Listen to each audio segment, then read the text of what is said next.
Hello everyone, in today's video I'm going to show you how to fix download failed in Chrome Android. So first you go to your settings, then you scroll down and you will see the option App Management.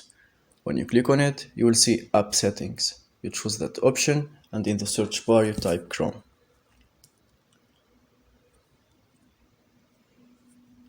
So first thing, you go to permissions and make sure that you are allowing all the permissions. After that, you go to mobile data and Wi-Fi and make sure that you are allowing the two options background data and unrestricted data usage.